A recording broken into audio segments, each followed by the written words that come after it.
Hi everyone, I'm Autumn and I blog at itsalwaysautumn.com. Today I am going to be showing you how to make a quote and photo printable like this one that you see here in Adobe Photoshop Elements 15. We're going to be working in expert mode of Photoshop Elements. There are lots of tools that you'll see along the left-hand side of your screen, and I'll explain the ones that we're going to be using as we go along. So I'm just going to start by opening up a photo. This is a picture I took when I was on the Oregon coast last summer. I like it, although it's not really the greatest photo ever. So I'm going to start with a few quick photo edits to try to just give it a bit more pizzazz. The first thing I do when editing my photos is hit Command L to get the levels box. We can use levels to brighten or darken up a photo.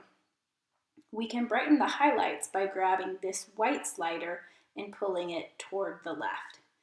Now, you can see immediately as I do that I just lose detail in my photo. So it's actually probably already as bright as it should get.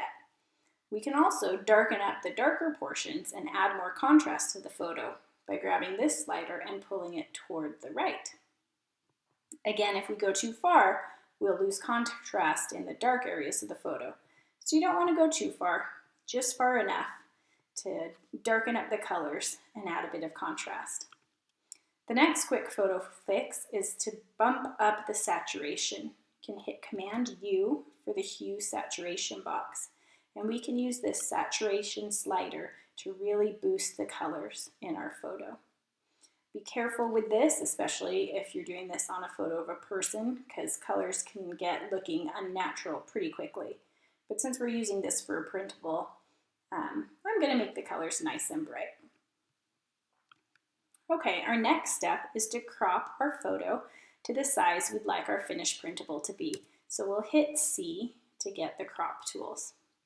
Anytime you choose one of these tools, down at the bottom of the screen, you'll see the options for that tool.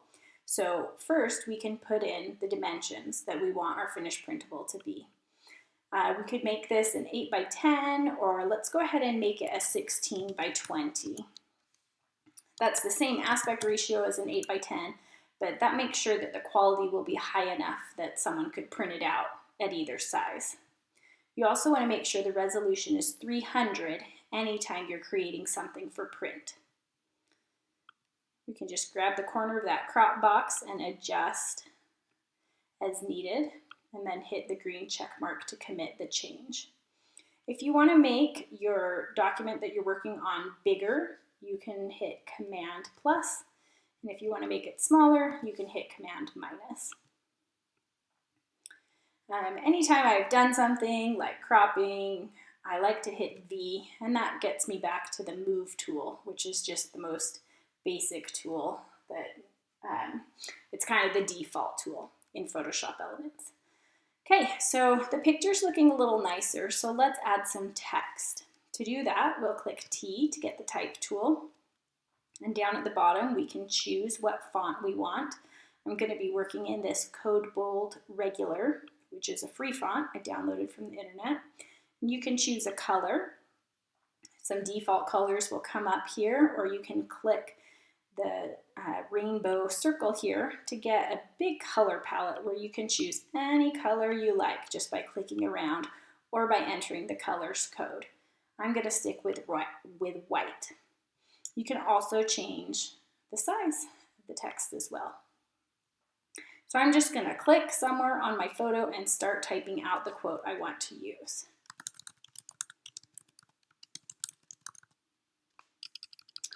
There are far better things ahead than any we leave behind. Okay, when I'm done typing, I'm just going to click the green check mark. Now my text is showing up, and I can click on one of the corners and then hold and drag to make it bigger. Now you'll notice over on the right that we have what's called a layers palette. as we add more things to our document, we're going to get more different layers. This is one of the really nice things about Photoshop and Photoshop Elements, because it means that each item that's on its own layer, you can edit separately. So that means we can change the size of this type here without changing anything about the photo that's behind it. Okay, so we're running into one problem already, and it is that I can't see my text very well. Down here at the bottom where the photo is dark, this white text shows up great, but up at the top where the photo's light, it doesn't. So black text would probably show up well up here, but it's not going to look good to change the color of the text. So what we need to do is somehow alter the photo so that it's a little bit easier to see the text. So one option is to add a new layer in between the photo and the text. This is the button we click to create a new layer. And then we can get a dark color like black. So if we just click on this color box, we can choose black, and then get our paint bucket tool and fill up that new layer with black. Okay, so this black layer is above the photo layer, so it's hiding it now. So what we can do is change the opacity of the black layer. We can make it less opaque so that we can start to see the photo through it. And we can just play with that and see what we like. So now we can still see the photo, but our text is much more visible. So that looks better already. Oftentimes I'll use a low opacity black layer to make photos a little darker if I want to put white text on, or use a white layer to brighten things up if I want to put dark text on. But you can also use a colored layer. Let's just choose a pretty teal or turquoise and fill in that layer with blue instead of black. And you can see immediately that that changes the look of things. Let's take a step back. Command Z is our undo button. That's how it looks with the black layer. And then Command Y is our redo button. That's how it looks with the turquoise layer. So you can decide which you like best. You can also change the blending mode of that color layer. There's a lot of different options and modes here, and you don't need to know what each one does, but you can click around and see how changing this blending mode changes the look of your photo.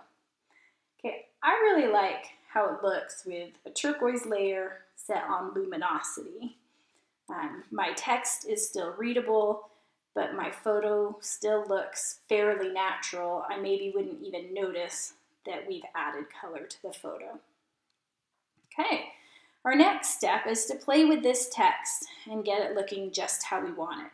Right now, all of the text is in the same layer. So anytime I try to transform it or move it around or change the size, it gets applied to all the lines of text. I actually want to be able to manipulate each line separately. So I'm going to hit delete and delete this text and start over.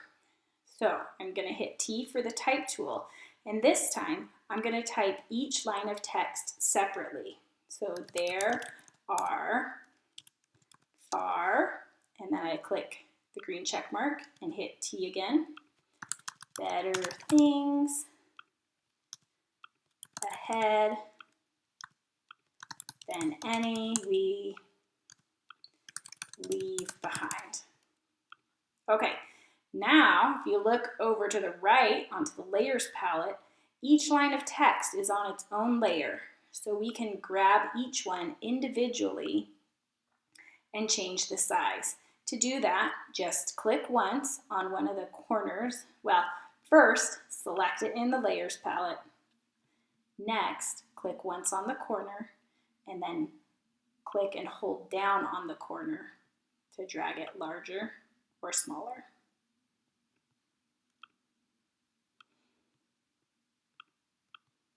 You can select a layer either by clicking on it over here on the document or by clicking on it to the right in the Layers palette.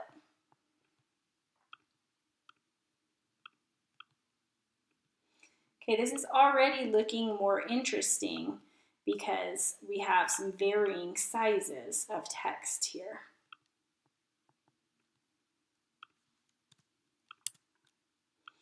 Okay, one other thing I want to do to give it a little more interest is I'm going to change the font for some of these lines. Instead of using this Code Bold, I'm going to use Code Light for some of them.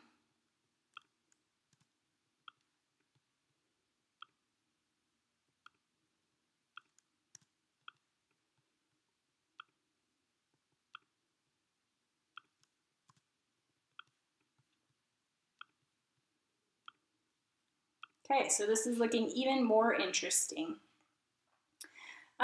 So I like how this looks. I just want to get my lines of text evened out so that they're all the same width. So if I come over to this ruler on the side of my document and click down and hold, I can drag out a guideline. I can drop it at, let's drop it at about 2 inches in from that side. And let's drop one at about just under 2 inches in from this side. Now I can use these guidelines. They're not going to show up. If I saved this and printed it, these guidelines wouldn't show up. They're just for help in editing. But now it makes it a lot easier for me to know how big to make each line of text. So I'm just going to click on each one and drag to resize so that it fits and they're all exactly the same size. Now, one thing to notice is you want to make sure when you're resizing text that you always grab a corner to do so, because if you grab something on the side, one of the side boxes, and pull, your text is going to get stretched. You don't want that to happen. So if you're grabbing a corner, that's going to make sure it gets resized the correct way.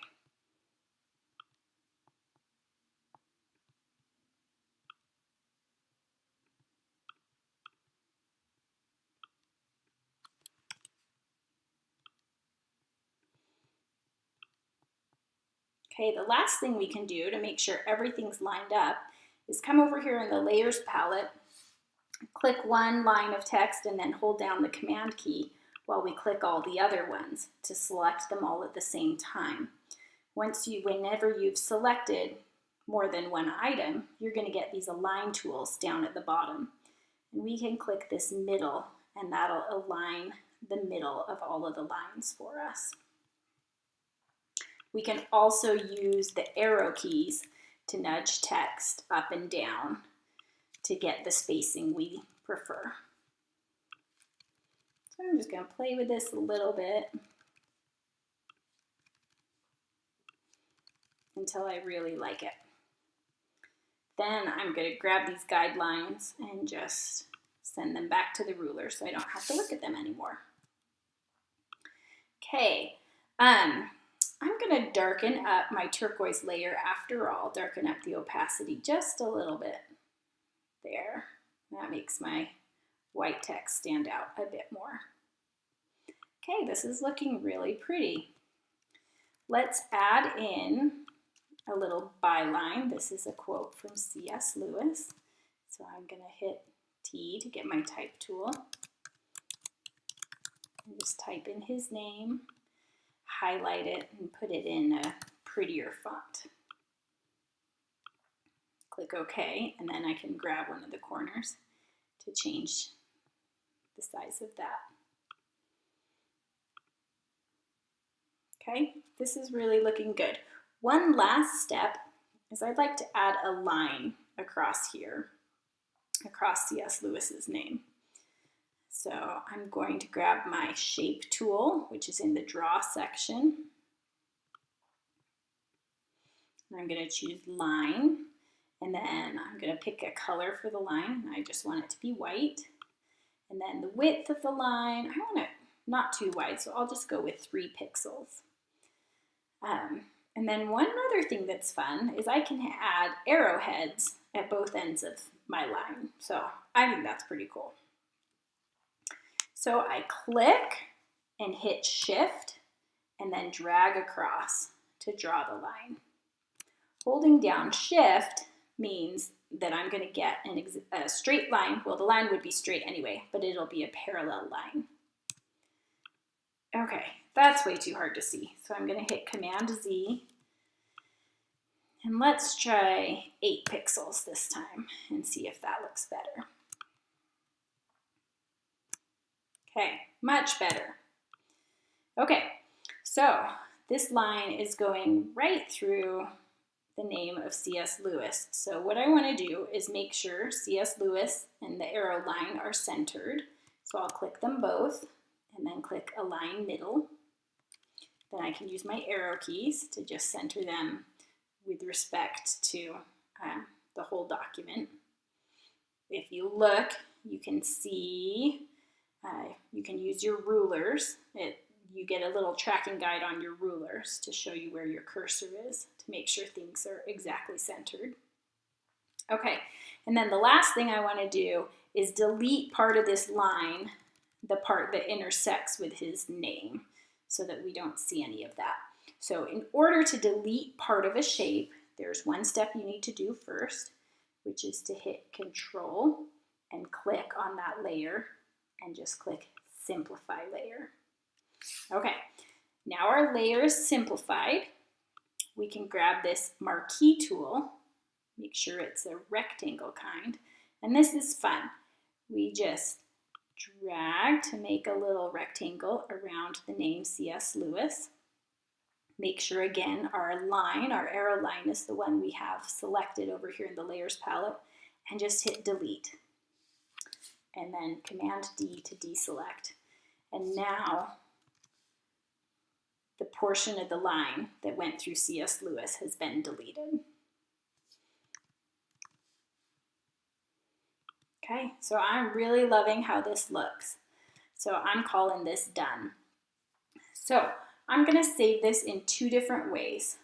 First, I'm going to go under Save As, choose a name, and save it as a PSD file, which is a Photoshop format. Doing that means that when I open the PSD, all of these layers will still be here, and I'll be able to edit any of them. Any of the text, the arrow, all of them separately. So I'm going to save that file for myself if I ever want to come back and edit it. Then I'm going to save it again, and this time I'm going to save it as a JPEG or as a PDF, however you like to keep track of these things. Since I'm assuming that most people will be printing this through a photo processor, I would save it as a JPEG. What happens when you save as a JPEG is that all of the layers get flattened so that when somebody opens it up, this is all they see. They can't adjust any of these layers separately. And so that's the format you want it saved in if you're going to give it away. Just make sure you save a PSD for yourself, because there's nothing more frustrating than trying to open up something to edit and realizing that it's been flattened and you can't edit it. Okay, I hope you guys are enjoying these screencasts. There are more to come. I have lots of Photoshop Elements tutorials on my blog, so visit me there at itsalwaysautumn.com.